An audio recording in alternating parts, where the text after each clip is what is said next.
Welcome back to Native Exiles, Alderwood Community Church's podcast, where we talk about following Jesus in the tension of being in the world, but not of it. And this year, our church is going through a year in the Bible, a year in God's story. And as we've been in the first 5 books of the Bible as a church, a lot of questions have come up. How do we read the Old Testament? How do we understand it? What applies today and what doesn't? And Steve and I are going to get into a lot of those. We have a great time. I hope it's a blessing to you.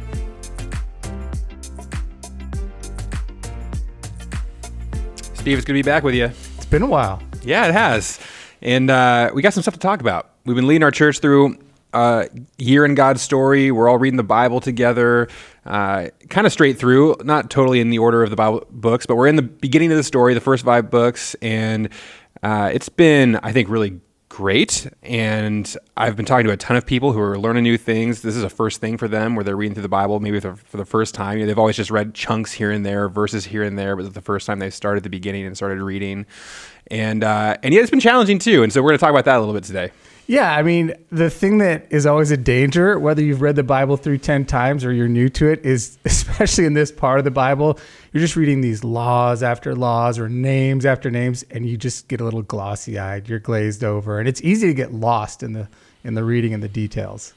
Yeah, I mean, we just are finishing up Numbers. Numbers has some action in it for sure, but there's also, like, we just read a whole chapter that just listed in order all the places they went in the wilderness. Did you work on your Hebrew pronunciation when you read that? Like, I'm not going to lie. With lots of glottal stops? I skimmed through that part. And so for anybody who's ever attempted a Bible reading plan, whether they're at Alderwood with us or they're somewhere else. No, wait a minute. I get to register my complaint. Okay. There was the chapter where all leaders of all 12 tribes brought their tribute to God in the temple, and they all brought the exact same thing that weighed the exact same amount. I'm like, God, you need an editor here, because somebody could have just hit copy and paste or put ditto marks, but we read through all 12 gifts. I remember in my Bible reading plan that we're doing on the Bible app, so there's a comment section where you can talk to all the other people that are in it, and somebody said,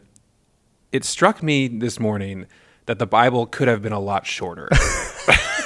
That's really funny. I thought that was a pretty good comment. I mean, but let's talk about that. Like for people who are in this with us now, or just people who have experienced this themselves at some point, I mean, what can we say to the people who are like, okay, if I'm honest with you, I'm kind of bored. I read 3 chapters of Leviticus this morning. It didn't mean a whole lot to me. I couldn't wait to get to the Psalm at the end. Yeah, thankfully there's a Psalm every day. Yeah, I mean, that's a great thing.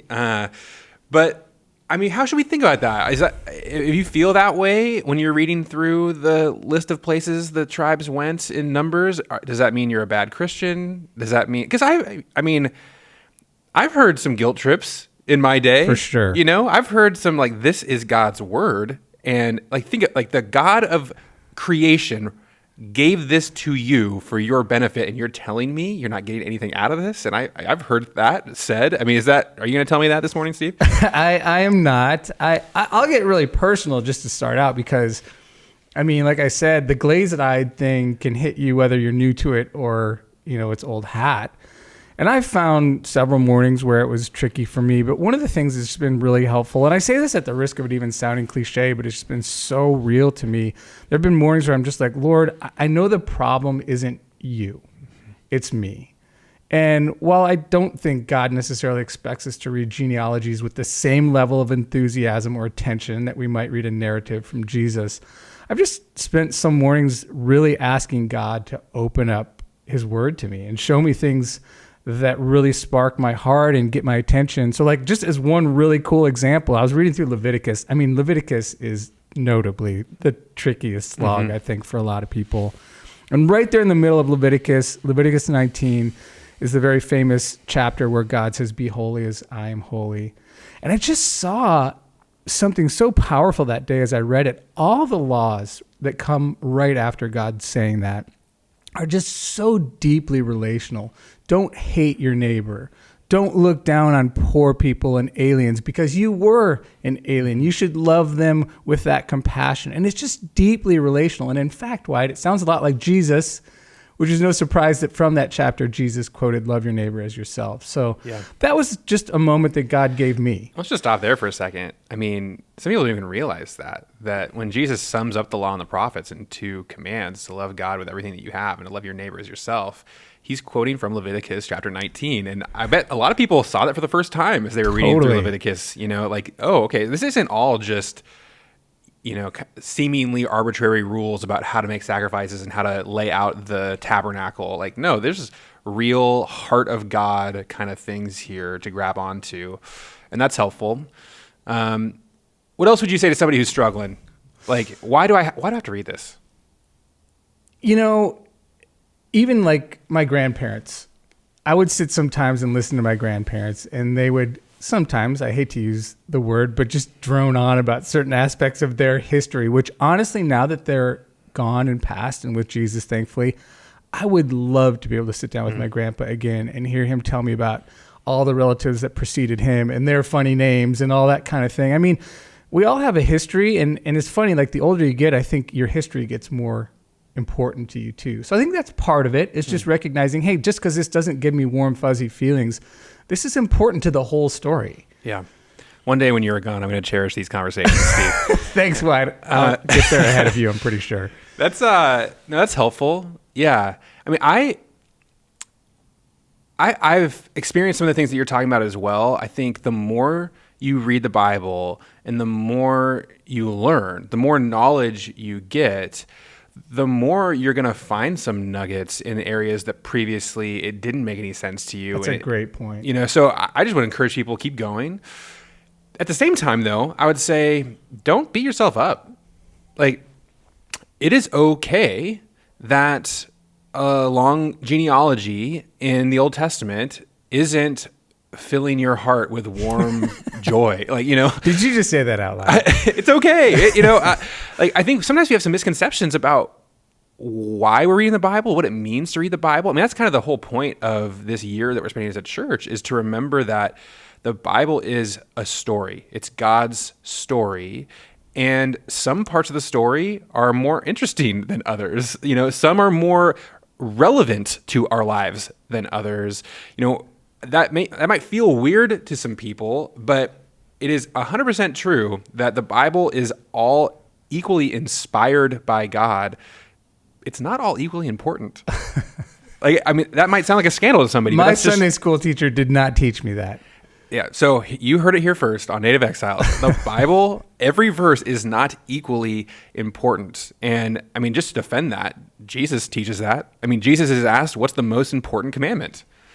And he does not answer, well, he really can't say. They're all inspired. They're all equal. He doesn't. He says, here you go. Number 1, number 2, love God and love your neighbor as yourself. So Jesus is totally fine with hierarchy within the importance of Scripture. And I would say so is everybody listening to this. One of the things I'll say when I'm kind of going back and forth with somebody on this is, let's say your neighbor that doesn't know the Lord is in the hospital, might only have a couple days to live, and you get called to the bedside, and your neighbor expresses interest in Christianity for the first time, and they say, you've been following Jesus, you know the Bible. Just tell me what is the message of the Bible? What are you going to do? You're going to start at Genesis 1 and just start reading? No, you're going to go straight to the heart of the gospel. You're going to start sharing about salvation, by faith, through God's grace. You're going to talk about the cross. You're going to go to the most important things. So it's okay that that's true. It's okay that at some times when you're in the Old Testament or the New Testament and it just doesn't feel as important, it's okay. It doesn't mean, though, that it's a waste of time. Right, because my question to you, let's ask you to get personal for a second. Yeah. Have you been waking up every morning telling God, this just isn't all that important to me, this section? Obviously, no. Not. But no. Where have you had moments where you've seen maybe some new things? Well, I would say I've just loved preparing for this teaching series that we're in of building blocks, because I think it's gotten to the heart of why it matters to read your Old Testament and to know it, is because, the stuff that we might say is more important in the New Testament, or the stuff that's easier for us to comprehend, it's more meaningful. I think reading through the first 5 books of the Bible seeing the themes there that are being resaid and recast and relooked at in these New Testament passages has actually given so much more meaning to the passages that maybe we read more often. Yeah.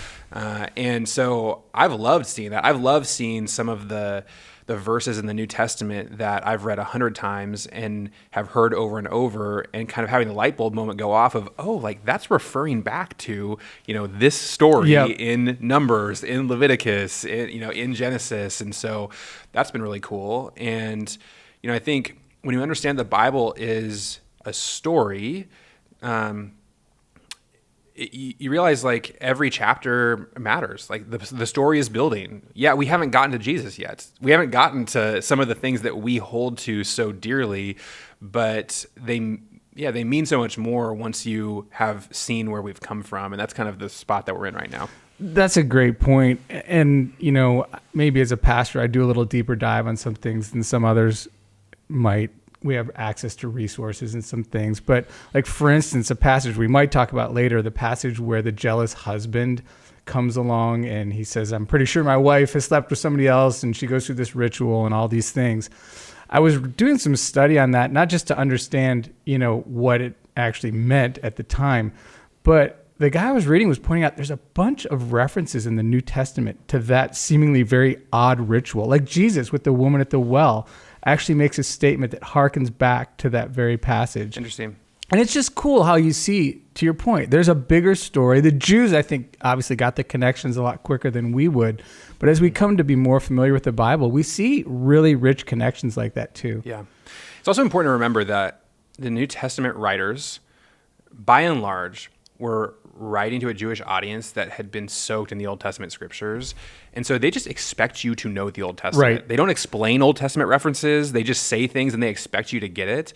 And so if you want to be able to read the New Testament with richness as the authors are intending you to read it, you have to know your Old Testament. There's no way to get around it. Yep. That's one of the things Tim Mackey, we both love, talks a lot, on the Bible Project. He's always talking about, it's like there's links there, in the New Testament that the Hebrews would have gotten right away. But for us, we just don't take the time to go back and look at the historical or the Old Testament backdrop. Yeah. That's helpful. Okay. So people who have been with us, they've been asking us some questions, and I'd love to get into some of that with you. I think one of the big ones that people have been wrestling with, we have encountered a lot of law in the Old Testament. Mm-hmm. There's a lot of rules. 613 commands, I believe, in the first 5 books of the Bible. And it's not always easy to understand how we should read that as New Testament believers, because we're used to reading the Bible and doing what it says. Like, especially in the New Testament. I mean, New Testament letters, Paul's writing to churches, like pretty much we almost always will just apply that to ourselves pretty directly. If the Bible says something, we are supposed to do it. So you're telling me that all of your clothing right now is made of one material. You don't have any mixed polyester and cotton. So that's why it's so confusing, is because that method of reading the Bible doesn't seem to work very well in the Old Testament. Yeah, the prohibition against clothing of mixed fabrics, or eating shellfish, or eating pork, or honoring the Sabbath day. I mean, we could go on and on. Boiling a goat in its mother's milk. Yep, never been a temptation of mine, but apparently it was for some folks. So what's up with that? Like, why do we get away with ignoring a bunch of commands in the Old Testament while also believing that it's really important that we obey what the Bible teaches? How do we bring those things together? How do we view the law? Yeah. I'm asking you, Steve. You got to answer. Great question. Give me 10 minutes to think about it. I mean, have you encountered that? I have, actually. I mean, because it seems like we're almost selective, right? I mean, obviously, most of us would say, yeah, the 10 Commandments are a good thing. Well, everything but the Sabbath part, I don't typically set aside my Saturdays. Yeah, 9 of the 10 commandments are still in effect. Yeah, for sure. And I mean, I've heard it actually as an objection too from people outside the faith. They would say, okay, so you guys seem really selective. Like, for instance, you're going to hearken back to the Old Testament to say that God prohibits homosexuality. But you guys don't seem to have a problem with eating shellfish now. So what's up with that? And both are said the exact same way in the book of Leviticus. Like, you should not eat shellfish. It should be considered an abomination to you. Yes. One should not lie with a man as one lies with a woman. That should be considered an abomination to you. And it's like, these are said with the exact same level of force. So why do we still believe one and not the other? That's the question. It's a great question. So I don't think there's a one simple answer to that. And Christians have wrestled with this a lot of how we relate to the Old Testament law. Maybe I should just start by sharing kind of a tool that has been helpful for some folks when you read Old Testament law in particular, which is to realize that there's kind of three categories of laws in the Old Testament, because we have to remember that God is not speaking to the world generally in the Old Testament. He's speaking to the people of Israel. And so we have moral laws, which are what we're kind of used to in the Bible, rules that govern morality, how you should treat people, how you should worship God, values. Don't lie, don't commit adultery. Yep. And those are the ones that typically are easier for us to apply today because morality hasn't changed that much, So, but then there's two other categories in the Old Testament that we'll run into. One is ceremonial laws, and the other is civil laws. So ceremonial laws are laws like around temple worship, how to perform sacrifices, what God expects when you come to the temple to confess sin, and there seems to be a lot of ceremonial law. So how the altar should be constructed, how big the tabernacle should be, what sacrifices to do on what days. So that's the ceremonial law, and for most Christians, we would just say those laws don't apply to us because we're not under that mode of the old covenant. Yeah, Jesus has come. The veil in the temple has been torn. He's the ultimate sacrifice. We don't offer animal sacrifices anymore. So just that whole way of relating to God through temple worship has passed away. Jesus has fulfilled it. And so those laws aren't in effect anymore. And the book of Hebrews, for instance, lays that out in great detail for us. Yep. And then the third part is the civil laws. And those are laws just governing the kind of political reality of a nation, because Israel is not just a religion, they're a nation. And so, there's laws about putting a fence around your roof so that nobody falls off. Right. It's like building codes, and so there's things like that. And again, most Christians would say, well, those kind of laws, they just don't apply to us anymore because the church today, New Testament believers, we aren't a nation.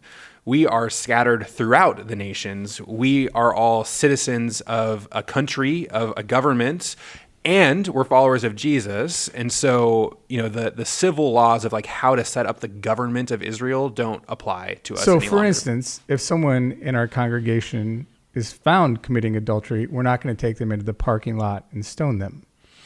Well, but that's moral. Right? Like, well, doesn't it mix the two? There's moral side, but then the civil side is that would be a capital offense. Correct. So, I mean, and maybe why that leads us into, I was raised with that same view. You have this sort of, tripartite, this three ways of viewing the law. But what gets tricky is it does seem like in the example I just gave that the civil and the moral kind of bleed into each other. Like, how do I know exactly which ones are civil? Is the Sabbath a civil law, but the rest of the 10 Commandments are moral laws? It gets confusing. It does. And that's where I think those three parts, it's a helpful tool, but it doesn't answer all the questions, because it's not like there's some New Testament verse that says, two of the three parts of the Old Testament law are done away with, but this one part is still in effect, and so follow all those Old Testament laws. Nor is there a caveat at the beginning of each chapter of Leviticus that says, okay, here's all the ceremonial laws. Right. So these three-part things, they're something that we are imposing on the text. Like, we are creating categories and dividing things up. It's not something that is given to us by God. That doesn't mean it's wrong. It's just, so it's, I think, useful in some ways and limited in others. And the biggest one that you're pointing out is it's like all these laws have to do with morality. just because it's a civil law with a punishment doesn't mean it's not also moral. God viewed it morally with the children of Israel. Yeah, I mean, the ceremonial stuff, there's morality in that. I mean, to come into God's presence in an unclean state, that is ceremonial. It's also immoral. Like the Jewish people would never have said that the ceremonial laws don't have anything to do with morality. They just never would have made that distinction. And so how you divide that is really tricky. There is another option, and this might be new to some folks. It might sound kind of scary, and I get why. There are many evangelical scholars, traditions of conservative, Bible-believing Christians who have said, actually, the way to understand why we follow certain things and we don't others is that actually all of the Old Testament law was given to Israel for that time and for that place. The moral, the ceremonial, the civil, all of it was for Israel. As New Testament believers, we are not directly morally bound by any Old Testament commandment, even the 10 Commandments. Wow. They're not for us. We are bound by the law of Christ. We are bound as followers of Jesus to follow Jesus's ethic, his morality, his life, much of which is completely overlapped with Old Testament moralities. Like, the 10 Commandments, for instance, Jesus repeats and actually intensifies almost all of them. And so this doesn't lead to therefore New Testament believers can just do whatever they want. Right. But it's just thinking more like, why? Like, why am I, as a follower of Jesus, prohibited from killing my neighbor? Is it because it's one of the 10 Commandments? Or is it because Jesus teaches me to love my neighbor as myself, to love even my enemy, and to pray for my enemy? And obviously that means I can't kill that person. Is it? And I would say the best way to do ethical reasoning as a follower of Jesus is to think about, what has Jesus taught me to do? How has Jesus taught me to live? How has he taught me to love people? How has he taught me to treat the people around me? That's what's ethically binding to followers of Jesus today, not the laws that were given to Israel in a specific time in a specific place. How does that sit with you? Well, and let's just for a second sit with the existential tension here. I think the majority of our audience is just simply asking at a very fundamental level, what do I do with I know we're Christians, we're supposed to be reading this is all inspired by God, but how does this actually apply and relate to me? So, I mean, you gave some outlines of some ways to view the law. I think the tricky part is for a lot of Christians, if you make a statement like the Old Testament law really only applied to Israel at that time and place, it does not apply to you and me, then there's a fear of throwing the baby out with the bathwater. I'll stop you there, because I wouldn't say it doesn't apply. I think it applies in all kinds of ways to our life today. It's just that we're not directly bound by it. That's a good distinction. And so here's how it applies. The Old Testament law, the way that God related to Israel, it reveals God's character to us. It reveals things about who God is, what his desires are, how he created us. Well, God is unchanging.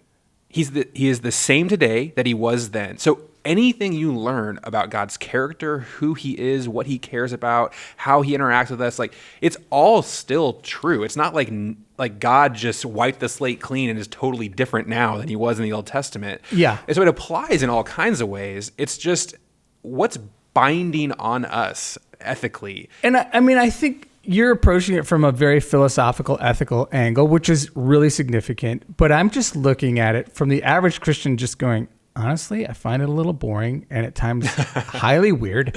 And so can I kind of just skip past it? I mean, so you just intimated something there that might be helpful. Like you said, okay, it's not binding for us. And all of those laws, at least the most weighty, to use a term that Jesus used, Jesus reiterated and in fact expanded. But you talked about going back and seeing the heart of God, the character of God in those laws. Is that why is that how you most benefit from reading?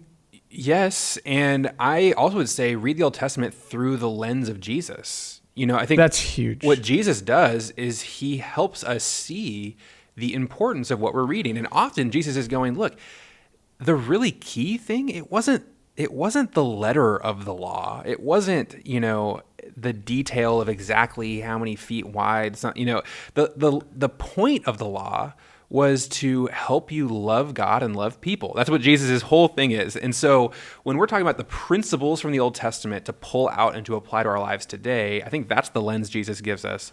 Why were these laws given? What was God trying to do? He was trying to create a people who would represent him to the world and bless the world by honoring him, and loving each other. That's what the law was all about. And Jesus says, okay, go do that. So is it enough to say, as some very well-known Christian teachers have said in the last decade, very memorably, the whole law is summed up in one command: love your neighbor as yourself, and love the Lord your God with all your heart, soul, and mind. So again, I'm just that Christian sitting there with my Bible in the morning asking myself, can't I kind of do an end run? I know what this says more or less. Yeah. Can't I just do an end run right to love your neighbors yourself?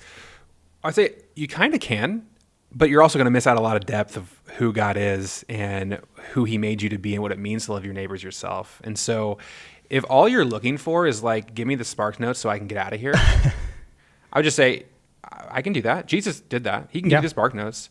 But also, why is that your intent? Like, why do you not have any curiosity to know God's character more, to know the depths of who he is and what he has done? That's the invitation, I think, when you're sitting down with the Bible. It's not just to get the bare minimum you need. Right. It's to have a relational encounter with a living God. And so anything you can learn, anything you can mine out, you get to know deeper the God who created you. There's a lot of blessing in that. I know there's a tension there. There's kind of a two sides. Like, Jesus was pretty comfortable summing up the law and the prophets in one phrase. So can you do that? Yes, Jesus did it. Does it mean that there's no point in reading any of the Old Testament stuff? No, I don't think so. Here's an example of how this actually works practically. Okay, so to the person who's saying, why does it matter that I know the Old Testament? Well, when we think about Christian sexuality, what does it mean to love your neighbor as yourself? Okay, so we live in a world where our culture is saying the only binding sexual rule is consent. Right. I won't hurt you. You don't hurt me. As long as two people have consent, anything goes.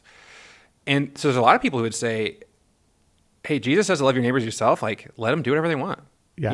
Let them sleep with whoever they want to, pursue any sexual thing they want to, as long as it's consent. Like, it's loving. They love each other. To remove all ethics around sex other than consent. That's what love is.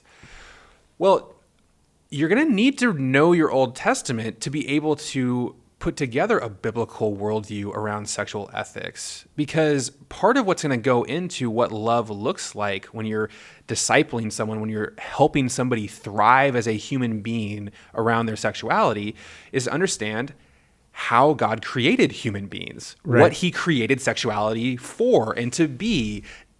Did God create marriage? And if so, what did he create it to be? Like, there's so much of the Old Testament that's showing us what human flourishing looks like. Yeah. And if love means wanting the best for someone else, then you have to know what that best actually is. And that's where the Old Testament really teaches you a ton. That's a great example because, in all the marriage counseling I do, I point out the fact that very clearly when Jesus talks about marriage, he goes back to the Old Testament. When Paul talks about marriage, he goes back to the Old Testament.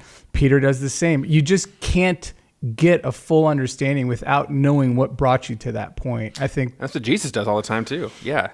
Which also raises another thing, Wyatt, that I think is super important when we talk about the law, because it's easy to talk about the Pentateuch, the first 5 books of the Bible that we're in right now, and just sort of characterize it as, oh my goodness, just endless laws that drone on and some genealogies thrown in. And that's just not true.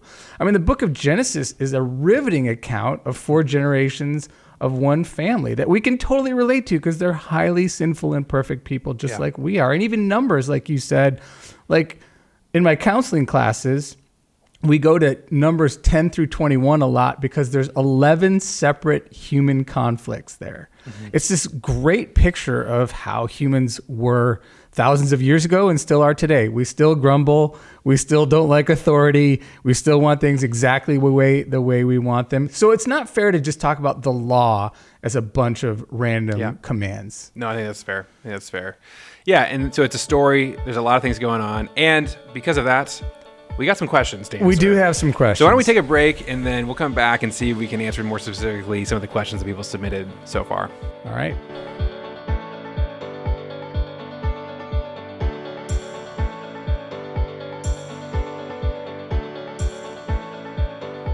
All right, Steve, we're on the hot seat. We got to answer some people's questions. Some tough ones. So people sent these in. People voted on questions. The top one comes from Grant. Multiple times, God hurts or kills his people when they go against his word. Post-Jesus, does this type of wrath still exist today? So I'd say first, let's just interrogate the question a little bit. Multiple times, God hurts or kills his people when they go against his word. Fact check that one for me. Well, you got like Korah, who, raises up against Moses and Aaron, and God just opens up the ground and swallows them up. Yeah, that happens in Florida still today. Yeah, I mean, early on, one of the most famous ones is Noah and the flood. The whole of creation, except for 8 people. Everyone's wicked. Thoughts of their minds are continually evil all the time. God wipes the slate clean. So it does seem like God does that. I would maybe just like push back slightly that God hurts or kills his people. I think that does happen. That can happen. More often, though, it's people who have completely rebelled against him and are working against God's purposes. So it isn't like God's people are faithfully walking with him. They belong to him. They trust him. And then they make one little mistake and God just kills them. That's not the norm. The norm is if you completely reject God, he reserves the right to take back the gift of life from you. And that's one of the reasons I love Numbers. Like, I can't go too deep into it, but one of the most fascinating incidents is where Aaron, Moses' brother, and Miriam, his sister, also say, hey, we don't like Moses. He married a Cushite woman. There's a clear racist element there. Like, I did some study on that one time. If you were Cushite, you were a very dark black person. They were racist. And part of the irony of that passage is the Hebrew scholars tell us that when Miriam was stricken with a skin disease, that particular word means a word that turned her skin like super white. So there's some irony in God's punishment. Like, oh, you have a problem with Moses, your brother, marrying a very black woman. Well, let's see how you like being very, very white. But that's to this point from Grant. I mean, God does hurt, in Grant's question, discipline even his own people, some of the godliest people, when they get a little bit out of line. Yeah, so before we answer if it still happens today, can we just answer, why is that okay? Like, why is it okay that God killed everybody on earth in the flood? Why is it okay that God swallowed up Korah and all the people of the rebellion in the earth? Like, we're not allowed to do that. Well, right? Wyatt, because you're the lead pastor, I'm going to push this one completely back on you. And let's just put a fine point on it, because to Grant's question, okay, I can sort of stomach God doing that to Miriam and Aaron. They kind of seem to have it coming. That's more of a disciplinary thing. Yeah, like you just said, God wiping out the whole population of humankind, that seems a little over the top for a God who says he's loving. What do you say to that? Well, this is tough. And one, I wouldn't minimize anybody wrestling with this. You should wrestle with this is worth it. Wrestling with. Yeah. So I want to hesitate to just give an easy answer and move on.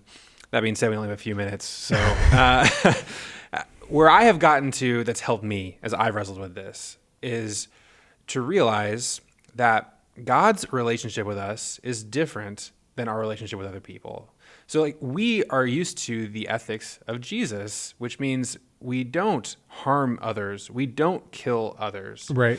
The reason why, morally speaking, murder is wrong, the reason why it's wrong to take the life of another human being is because life is a gift from God given to all of us. We don't earn it. We don't deserve it. It is pure grace that we get to be alive.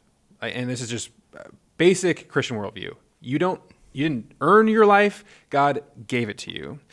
Therefore, it's wrong for you to take it from anybody else. You didn't give it to them. God gave it to them. So you don't get to take life from someone that God has given it to. That's kind of like the basic reason why murder is wrong. Right. Well, God is in a different position. He's the giver. He actually is well within his rights to take life from any of us at any point. Like, we don't get to lodge a complaint against God. All we get is to be grateful for whatever he gives us. However many days of life, whatever life he grants to us, we receive it with gratitude. We aren't owed life by God. And so, again, I'm not saying that makes it easy. I'm just saying it does mean it's a categorically different thing when God takes life than when a person does. You're such a clear-headed thinker, Wyatt, Well, which I appreciate. But I mean, I wanna push back just a little, or at least kind of give my gut reaction to that. Which, okay, what you just said makes perfect sense. But I think what it leaves us open to, and I see this reflected in some of the questions that we're not even going to have time to get to. It's a common complaint that it seems like God's a little bit capricious. Like, okay, he has the power to take life, and he seems at times to do it without second thought. Like, it's a little scary. How do we reckon with the character of this God who can wipe out people wholesale? Yeah. Well, yeah, it's a good question. I mean, I would say if God is who we say God is, then he isn't capricious. He isn't just taking life without second thought. So if it feels that way, let's dive back in and see what's going on. Because I think when God takes life, it is in pursuit of his mission in creation, which he has been very open about what it is.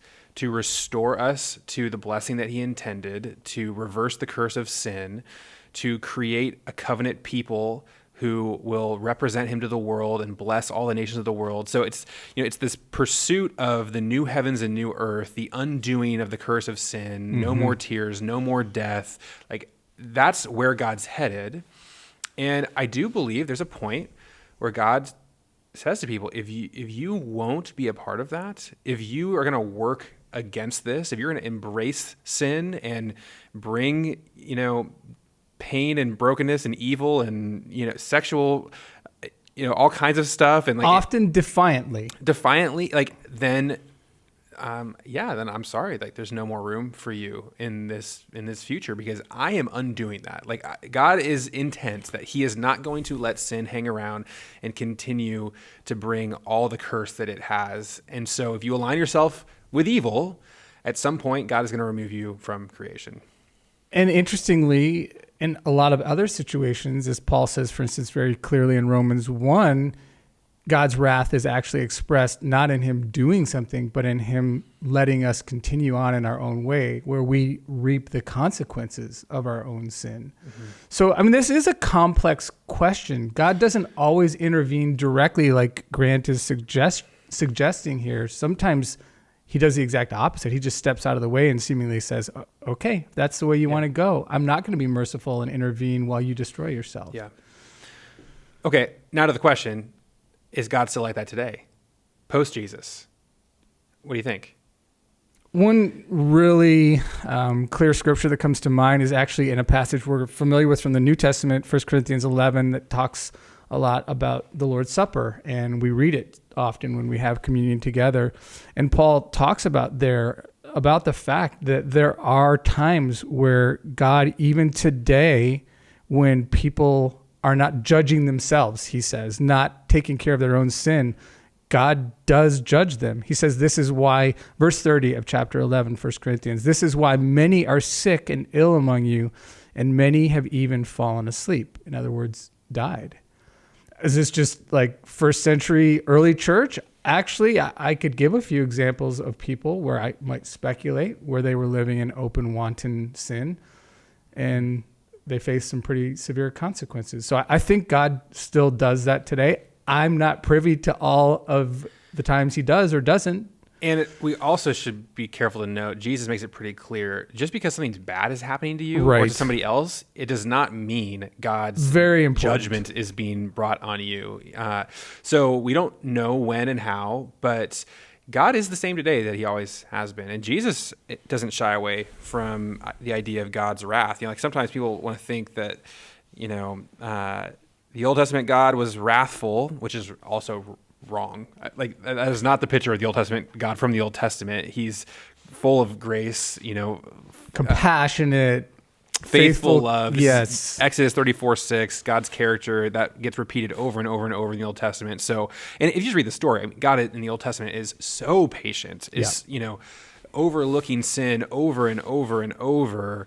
He's slow to anger. So, but the other truth is that Jesus doesn't come and say, oh, God's not like that anymore. Like, no more wrath. Everybody just kind of do your thing. Everything's fine. No, like Jesus appeals to God's wrath. I mean, this is John 3:36. The one who believes in the Son has eternal life, but the one who rejects the Son will not see life. Instead, the wrath of God remains on him.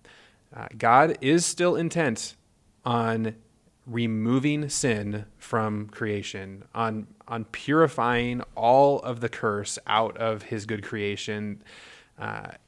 If even today, if you refuse to respond to Jesus, if you cling to sin and rebellion, God is going to take that gift of life back from you. I mean, that's and man, praise him for that. Yeah. Like, I mean, that's the flip side. Is it means when you see terrible things happening in this world, when you see evil people who are bringing all kinds of pain and suffering, you can know for sure God is not going to let that stand. God is not celebrating, neither is he sitting idly by just going, oh, well, there go those crazy kids again. Yeah. Okay, let's keep moving. Question number 2. I find it troubling that Moses was not allowed into the promised land. With all the times he trusted God, one event at Meribah was enough to keep him out. For people who aren't familiar with the story, can you fill that in a little bit? Yeah, this was when the people were complaining again. They were not able to find water. God and Aaron, or Moses and Aaron go to God, say, what are we doing? God says, just speak to the rock and I'm going to bring forth water. Instead, Moses, it's kind of funny. I was just rereading that. He yells at them basically and says, you people are making Aaron and I have to take care of this. And he strikes the rock twice. And God says, Moses, you are not entering the promised land. Seems like, again, like a way huge overreaction on God's part.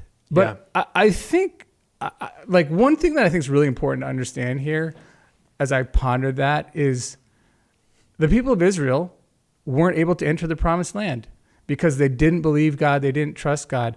God basically, for just one moment, but still holds Moses to the exact same standard that he held the children. You didn't trust me. You didn't trust me, and therefore you can't enter the promised land. Yeah. I'm not going to look past it. I think that's really insightful. I mean, I would appeal to God holds the leaders to a higher standard. I think it's true today. It's true then. So there's that. I mean, this, like we said earlier, like this was a pretty overt act of rebellion from Moses. Moses loses it with God and the people. Yeah. So it was probably a little more serious than it sounds to us at first reading. The one that was funny to me, just after that, when Aaron is old, God's just like, hey, Aaron, go up on that mountain and die. Did you read that one? Yes, it's a command. and like later it says like, and it was reflecting, and when Aaron, was commanded by God to go up on the mountain and die, it was, I don't know, it just was really funny. It wasn't necessarily even a punishment. It was just like, your time has come, go up on that mountain. Time's up. Yeah. And he walks up there and dies. So, no one had a question about that. I just thought it was funny. We got a few more questions. Can I just say one other quick thing on this one? Because, I mean, so much of the law is meant to just show us God's super high standard for holiness. You can't come into the temple like 90% of the time because you touched something unclean or you have a skin disease or whatever. You have a pimple. You can't come into the temple. I don't mean to be, flippant about it, but it reminds us, it does point us to Jesus. Because even Moses, this godliest of men, was not able to fully trust God. And it just reminds us Jesus is the one who could fully trust God. He's the only one who fully passed the test. Yeah, that's good. And I mean, rather than say like, wow, God overreacted with Moses, how about we say, wow, God has been so gracious to us in Christ. Moses lost it when the people were grumbling. Jesus didn't lose it when God said, okay, you need to die on a cross for these people that I love. And we get given the intimacy with God that Jesus earned. I mean, that's the thing. Incredible. It's like his grace with us is overflowing, and that's an amazing thing. We got to get in a few more. What do we got? How about this one? Can you guys speak to the way God commands the treatment of aliens and how immigrants are viewed in our society today? I'm assuming this is not aliens like from Mars, but immigrants, yeah, aliens, strangers, yeah. I can tell you, reading through these passages, God's commands to the people about how to treat the immigrant really stood out to me. That you are to love them as if they're among your own people. Yeah. And what it stood out to me, I mean, I couldn't help but have in mind our political conversations today around immigration. And what was so striking to me was if there was ever a time when it would have made sense to not be open to immigrants, to aliens, it's in this context. Yeah. Like Israel's supposed to be a holy nation set apart from the world, distinct and separate. You could almost make a case like you shouldn't let anybody in. I mean, they're going to bring their own customs. They're going to bring their own ways of thinking about God or the gods. They might even worship other gods. Like keep them out. And yet God says, no, love them, serve them, treat them as one of your own. And so, I mean, man, if God had that standard, then think about the standard he would hold us to today. How much more? As followers of Jesus. Like, yeah, I could go on, but I just think the burden is pretty high on us. What jumps out to me on that one, I mentioned earlier Leviticus 19, that chapter, be holy as I am holy. And that is one of the chapters in Leviticus where God really drills down into how they treat aliens and strangers and immigrants. And one of the things you notice there, because so many of the laws in Leviticus, God doesn't explain. He doesn't tell us why you can't boil a goat in its mother's milk. But on that one, he explains, he says, because you yourselves know what it was like to live as aliens in another country. Yeah. You know what it was like to be looked down upon, hated, discriminated against. And I love how God just gets so relational there and appeals to their heart. Yeah. No, that's good. Okay, last one. Okay, somebody's calling me out for my previous answer without knowing it. So, I mean, I said God doesn't change. He's the same God in the Old Testament as he is today, right? That's what the Bible says, right? 100%. So how is it that an unchanging God had a man stoned for picking up sticks on the Sabbath and told a woman who was accused of adultery to go and sin no more? So referring to the Old Testament, the God-given punishment for violating the Sabbath was death. It was a capital offense to violate the Sabbath. And yet we get Jesus in the New Testament when confronted with the woman caught in adultery who shows grace, doesn't stone her, go and sin no more. Yeah. So why? Like, those seem very different. If God doesn't change, why are we getting such different things there? Well, one of the things that comes to mind for me is we often are frustrated in our reading of Old and New Testament with just the scarcity of details. So for instance, this guy that they came and reported to Moses, he's out, gleaning on the Sabbath. Like, for all we know, he was doing it because he hated the Sabbath. Maybe he was picketing. Maybe he had a sign out there that said, down with the Sabbath. He was very easily someone who was trying to take down the community. We don't know all the story. It was not an accident. Let's say that. Like, when there's a death penalty involved, you don't just do that. Well, but also when you live in that culture, the whole world revolves around the Sabbath. Everyone, all your neighbors, like the horns are blowing when Sabbath starts. Right. Everybody's been preparing for the Sabbath day. To go work on the Sabbath is an overt act of, I will not be a part of this. Like this task that God has given us to have a day of rest, to represent the reality of resting in him and trusting him, being a nation that shows this to the world. I'm out. I don't want to be a part of that. I'm going to go do my own thing. So that shows us, that's a great exposition of the passage. There's something going on here that's basically open defiance and is potentially taking down a lot of people with him as a bad example. Whereas this woman caught in adultery, again, I can only speculate, but maybe this woman was sold into prostitution. We don't know her circumstances. It's still a sin, but I think sometimes we have to be careful that we read a lot into the passage that we just don't know. God judges the heart. God is fair. And so there's two very different situations going on here. Yeah. The other thing I'd point out about the passage in the New Testament with the woman caught in adultery is Jesus is pointing out the hypocrisy of the people who are ready to stone her. The people who are ready to stone her are self-righteous. They're ignoring their own sins. I mean, so Jesus is leveling the playing fields there in an important way and getting rid of some of the overt sin of the religious leaders of that day. So there's a different end in mind. So maybe that doesn't solve everything, but I think that's a good window into this. And there's plenty more questions ahead. We're going to keep reading the Bible, and I'm excited to keep hearing from people. Steve, thanks for sharing this time with me. I hope we get a part 2 to this one. There's a lot more questions to be asked. I think we will. Yeah. Thanks, man. Wow, this was a really fun episode. We want to thank Grant and 5 anonymous people who sent in questions. These were really fun. We hope you'll send in more. Thanks to all of you who are participating, watching. Please continue to follow, subscribe, tell your friends, and until next time, we'll see you on Native Exiles.